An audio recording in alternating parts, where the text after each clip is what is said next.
बिस्मिल्लाहिर्रहमानिर्रहीम, अस्सलाम वालेकुम नाज़रीन। आप यूट्यूब चैनल देख रहे हैं। मैं इमरान ख़ान हूँ। 2 दिन से लगातार मैं जाग रहा हूँ क्योंकि इससे पहले एक लंबा चौड़ा सिलसिला था, बल्कि तीसरा दिन ही हो गया। एक दिन वो लाहौर के अंदर सारी एपिसोड हुई गिरफ़्तारी के हवाले से और ज़मानतों के हवाले से। उसके अगले दिन जो है वो फिर इस्लामाबाद आना पड़ा और फिर वो भी जागते हुए रात तकरीबन गुजरी 2-3 घंटे की नींद, और फिर पेशावर गए और वहाँ से फिर एक लॉन्ग मार्च, फिर सारी रात जागते रहे और अभी तक जाग रहे हैं। तो ये 2-3 दिन हो गए हैं, बहुत चंद घंटे की नींद मिली है सोने के लिए। तो इमरान खान साहब ने फाइनली अपना लॉन्ग मार्च मुकम्मल कर लिया। अहम तरीन चीज़ें मैं आपको बताता हूँ और बहुत बड़ी डेवलपमेंट्स हैं कि एक्चुअली हुआ क्या है। अंदर की खबर, इमरान खान साहब ने कहा कि 6 दिन का वक्त दे रहा हूँ और 6 दिन के अंदर अगर इलेक्शन की कॉल ना दी गई, जून के लिए उन्होंने कहा कि अनाउंस कर दिया जाए और इलेक्शन का वक्त दें और असम्बलियाँ तहलील करें 6 दिन के अंदर अंदर, और अगर ये कॉल ना दी गई तो फिर मैं दोबारा इस्लामाबाद आऊँगा। यानी उन्होंने कहा कि उनके पास दोबारा आने की ऑप्शन मौजूद है और मैं दोबारा इस्लामाबाद आऊँगा। पहले तो मैं आपको बड़ा क्लियरली ये बता दूँ कि जो लोग वहाँ पे मौजूद थे वो वापस जाने के लिए नहीं आए थे। जितनी यूथ वहाँ पे मौजूद थी उन्होंने ये शिकवा किया और वो ये कह रहे थे कि हम यहाँ पे रुकने आए थे और हम यहाँ पे धरना देने आए थे और हम इस हुकूमत को घर भेज कर वापस जाएंगे। हम नहीं चाहते कि इमरान खान साहब इसको ख़त्म करें और यहाँ पे मुकाबला करना चाहिए। इमरान खान साहब खुद भी यही चाहते थे। कल रात 11-12 बजे तक सूरत हाल बिल्कुल ऐसे ही थी और सूरत हाल के अंदर ट्विस्ट आता है 11 बजे के बाद। ख़ास तौर पे उस वक्त ट्विस्ट आता है जब इमरान खान साहब अटक को क्रॉस कर लेते हैं, क्योंकि अटक से पहले तमाम रुकावटें थीं। वो रुकावटें जब दूर कर दी गई और उसमें जो अटक वाली रुकावट दूर करना है वही टर्निंग पॉइंट है। उसमें जिन लोगों ने बहुत अहम रोल प्ले किया वो मैं आपको बता दूंगा अभी। लेकिन हुआ क्या, पूरी गेम आप समझिए। मैंने आपको थोड़े दिन पहले खबर दी थी। मैंने आपको बताया था कि PMLN ने एस्टेब्लिशमेंट से ये कहा कि हमें या तो 2 बजट पेश करने हैं या एक भी नहीं करना। तो एस्टेब्लिशमेंट ने कहा कि हम आपको ये गारंटी नहीं दे सकते कि आपकी हुकूमत 1.5 साल चलेगी, क्योंकि आपके लोग ही थोड़े से हैं। कोई भी एक इत्तेहादी निकल गया तो आप फारिग हो जाएंगे। तो हम कहाँ दर्द सर ऐसा पकड़ेंगे, हम नहीं कर सकते, आपको गारंटी नहीं दे सकते और पॉलिटिक्स से हम बाहर रहना चाहते हैं। दूसरा ऑप्शन उन्होंने कहा कि आप हमें और इमरान खान को फिर अकेला छोड़ दें, हम जाने और इमरान खान जाने। आपने इमरान खान के दबाव में हमें ये नहीं कहना, आपने इमरान खान के दबाव में हमें ये नहीं कहना कि इलेक्शन करवाओ, फिर हम जाने और इमरान खान जाने।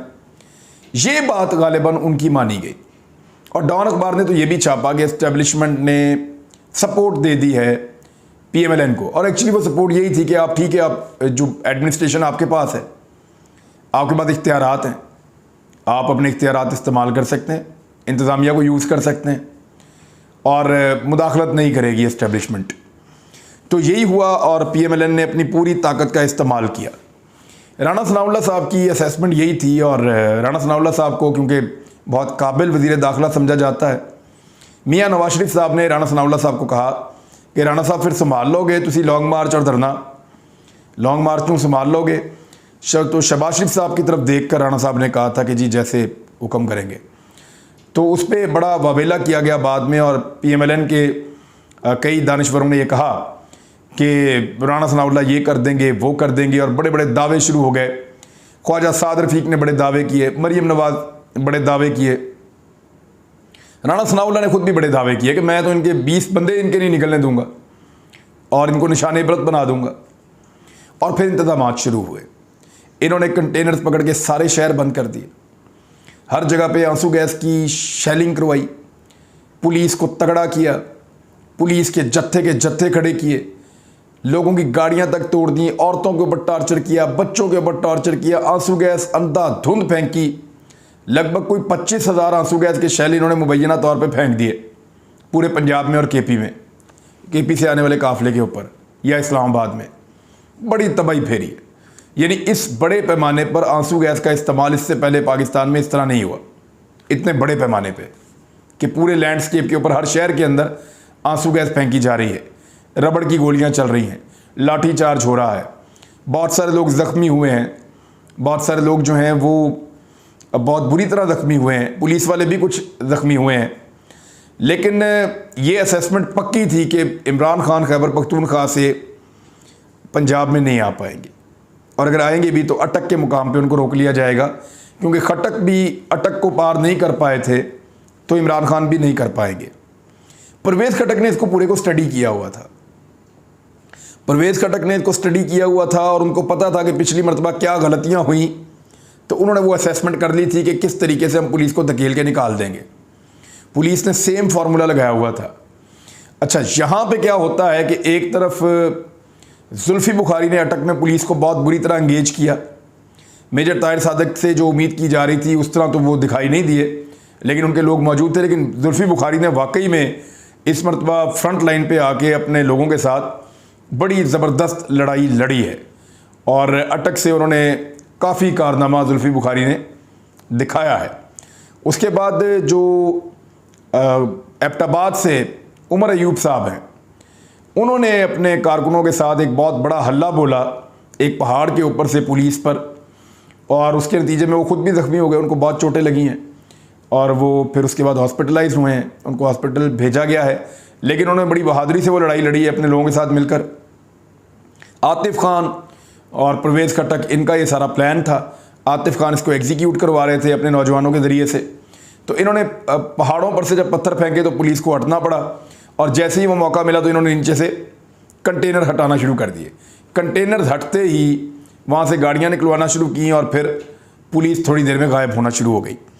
ये जिस वक्त बैरियर टूट गया और दोबारा इस बंद को पुलिस ने बड़ी कोशिश की, पुलिस ऊपर से गाड़ियों पे पत्थर भी मारती रही, लेकिन पुलिस जब इस बंद को दोबारा नहीं बांध सकी तो फिर सूरत हाल तब्दील हो गई। अब सबको नज़र आ रहा था कि इस्लामाबाद में दाखिला 100% हो चुका है इमरान खान का, और इमरान खान को इस्लामाबाद में दाखिल होने से रोकना था। हुकूमत के हाथ पांव फूल गए और उस वक्त अजीबोगरीब बयानात आना शुरू हो गए। और फिर ये हुआ कि कुछ लोगों ने इमरान खान साहब के करीबी लोगों से रब्ता किया कि आप धरना ना दें, आप अपना आके जलसा कर लें, क्योंकि सुप्रीम कोर्ट ऑफ पाकिस्तान ने भी यही ऑर्डर दिया हुआ था।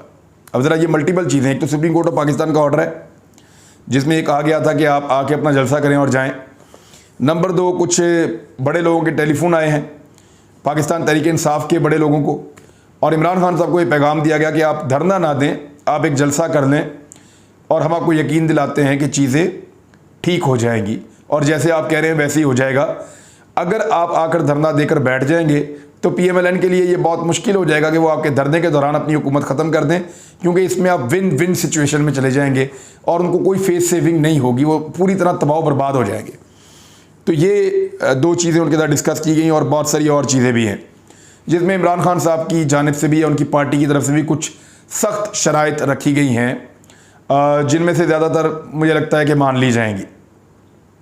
अब हुआ ये कि इमरान खान साहब का क्राउड चाहता था कि वो यहाँ बैठें, इमरान खान साहब खुद भी चाहते थे कि वो यहाँ बैठें, और इमरान खान साहब को उम्मीद भी नहीं थी कि सुबह तक इतने लोग मौजूद रहेंगे। जब ये काफ़िला इस्लामाबाद के अंदर दाखिल हुआ और जिस तरह का इनका इस्तकबाल हुआ, जिस तरह लोग साथ पैदल चलते हुए पहुँचे, तो साउंड सिस्टम कोई था नहीं, ट्रकों के ऊपर साउंड सिस्टम लगा हुआ था। अब 2 ऑप्शन थे, या तो इमरान खान साहब बैठ जाते या वो चले जाते। दूसरी सूरत में एक चीज़ और भी पैरेलल चल रही थी, हुकूमत के ऊपर एतबार नहीं किया जा सकता। ये हुकूमत इसी लॉन्ग मार्च के हवाले से मुकदमे दर्ज करके इमरान खान को गिरफ्तार करने की कोशिश भी कर सकती है। इमरान खान साहब ने एक ज़बरदस्त काम ये किया है, यानी इसको फ़िलहाल फौरी तौर पे तो लोग इसको देख रहे हैं ऐसे कि जैसे कोई पसपाई हुई है, लेकिन यहाँ से एक नई कामयाबी भी निकल सकती है, और लीडर ज़्यादा बेहतर जानता है कि वो अपने लोगों को कहाँ लेकर जा रहा है, और इसमें से मुमकिन है कि ये बहुत अच्छा फ़ैसला हो, क्योंकि मैंने कुछ चीज़ें मैं ऐसी जानता हूँ जो मैं अभी बता नहीं पाऊँगा आपको, और वो बतानी भी नहीं चाहिए, वो अमानत हैं, क्योंकि मैं कंटेनर में मौजूद था, मेरी वहाँ पे लोगों से कुछ बातचीत भी हुई है, तो वो अमानत है मेरे पास, वो मैं बता नहीं सकता। लेकिन आपको मैं ये बता देता हूँ कि 6 दिन का टाइम इमरान खान ने बहुत सोच समझ कर दिया है, ये ऐसे ही नहीं दे दिया। एक तो सुप्रीम कोर्ट ऑफ पाकिस्तान को ये बताया कि आपने अहकाम जारी किए टॉर्चर ना करो, हुकूमत वक्त ने आपकी एक भी बात नहीं मानी और पूरे पाकिस्तान में टॉर्चर करते रहे लगातार, और रात गए तक करते रहे, हुक्म मिलने के बाद कई घंटों तक करते रहे, सुबह तक करते रहे, हुक्म अदूली। दूसरी जानिब इमरान खान साहब ने एक छोटी सी फेस सेविंग एक ऐसी हुकूमत को दी है जिनके पल्ले ही कुछ नहीं है। अब उसके बाद जो पहला नतीजा निकला है वो मैं आपको बता देता हूँ कि वो क्या है, लेकिन उससे पहले कुछ चीज़ें मैं आपके साथ और शेयर करना चाहता हूँ। लोगों का जो जोश और जज्बा था उसके बारे में मैंने कुछ वीडियोस बनाई हैं। देखें बच्चे किस तरह आए हुए हैं, ख़वातीन किस तरह आई हुई है, फैमिलीज़ किस तरह आई हुई हैं। ये सारी रात लोग यहाँ फुटपाथों में बैठे हुए इमरान खान का इंतज़ार कर रहे थे। मैंने लोगों की आंखों के अंदर बड़ी उम्मीद देखी है। मैंने ये देखा है कि ये लोग अपने लीडर के लिए कुछ भी करने को तैयार हैं। इस पार्टी ने अपना आखिरी इम्तिहान भी पास कर लिया है।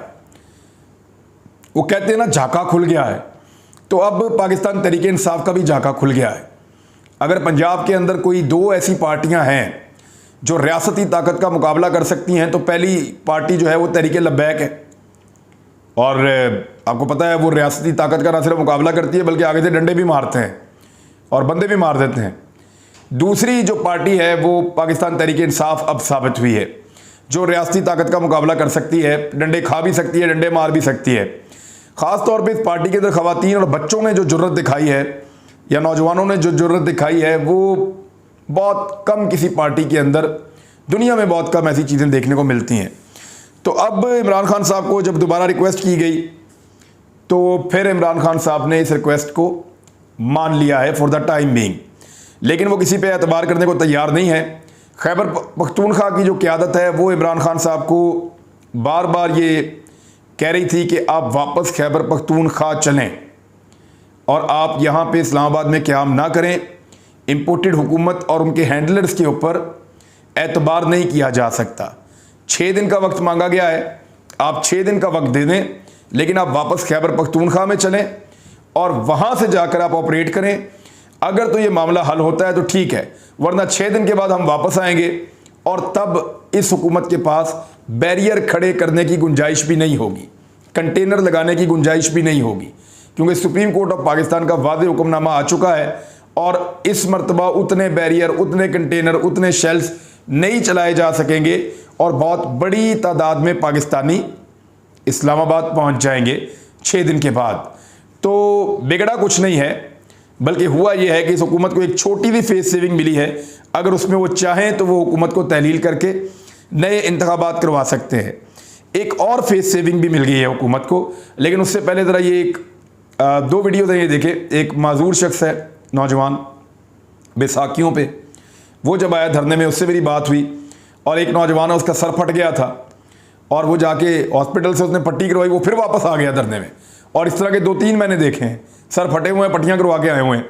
ज़रा इन दोनों की आप बात सुने फिर आगे बढ़ता हूँ। अस्सलाम वालेकुम। वालेकुम अस्सलाम। कहाँ से आए हैं आप? जी मैं डिस्ट्रिक्ट बडगाम से आया हूँ, हज़ारा डिवीजन से। यहाँ क्या करने आए हैं? जी इमरान खान की कॉल पे आए हैं हम। इम्पोर्टेड हुकूमत नामंजूर है हमें बिल्कुल, और हम जो रिजीम चेंज का जो कॉन्फ्रेंसी है इमरान खान की, हम उसके मौक़िफ़ के साथ खड़े हैं। नहीं, आप कब निकले थे, कब पहुंचे हो? हम सुबह निकले, सुबह 10 बजे में ये तो बहुत रुकावटें थी, आपको आइडिया नहीं था? बहुत रुकावटें थी, हमें आइडिया भी था, मैं पहले भी आ चुका हूँ, लेकिन तो आप इस हालत में कैसे आए हैं? जी ये तो अगर हम आधे न भी होते तो भी इमरान खान के लिए आते, पाकिस्तान के लिए आते इंशाल्लाह। क्या नाम है आपका? नियाज मोहम्मद। ये क्या हुआ है? ये पुलिस वाले ने मुझे मारा, बहुत ज्यादा मारा। कहाँ पे, किस जगह पे? F6 पर, यहाँ इस्लामाबाद में? ये इस्लामाबाद में सर। क्यों अब प्रोटेस्ट करने जा रहे थे? हम जा रहे थे खान साहब के देखने के लिए।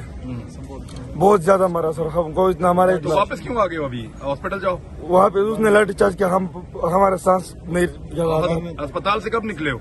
अस्पताल से अभी आए हैं, अभी सर। अस्पताल से सीधा वापस आ गए इधर? अभी अस्पताल से सीधा इधर। मैंने कहा अपने भाई को, मैंने कहा हमें जाना नहीं है। तो नाज़रीन, आपने इन दोनों को सुना, तो इस तरह का जज्बा था, इस तरह का जोश था यहाँ पे मौजूद।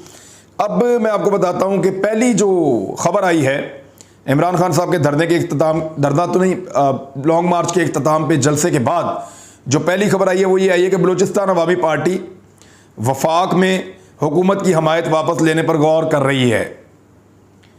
यानी बलूचिस्तान अवामी पार्टी के 4 वोट हैं और इस हुकूमत के बाद टोटल वोट 173 हैं। 172 की ज़रूरत है हुकूमत बनाने के लिए। अगर वो 4 निकल जाते हैं, 169 रह जाते हैं। मुनहरिफ अराकीन वोट देंगे भी तो वो काउंट नहीं होगा। हुकूमत गिर गई, हुकूमत गिर गई, अमली तौर पे मौजूद नहीं है। तो ये एक और टेक्निकल चीज़ सामने आई है। मुनहरिफ अराकीन वोट डाल नहीं सकते, सुप्रीम कोर्ट कह चुकी है, वोट काउंट ही नहीं होगा एतमाद में। और दूसरी जानिब ये जो बलूचिस्तान अवामी पार्टी है, इसके 4 वोट हैं। एक तो पहले इमरान खान साहब के साथ था, तो वो जो 4 वोट हैं वो चारों के चारों वोट काउंट नहीं होंगे, तो ये 169 रह जाएंगे। और जब 169 रह जाएंगे तो फिर हुकूमत ख़त्म हो जाएगी, फिर काफ लीग भी अपने 2 विड्रॉ कर लेगी। तो शहबाज शरीफ के लिए या इम्पोर्टेड हुकूमत के लिए बहुत बड़ी मुश्किल पैदा हो गई है। बलूचिस्तान अवामी पार्टी की इस सोच के बाद जो पैदा हुई है इमरान खान साहब के घर जाने पे या यहाँ से आखिरी जलसा करके निकल जाने के ऊपर।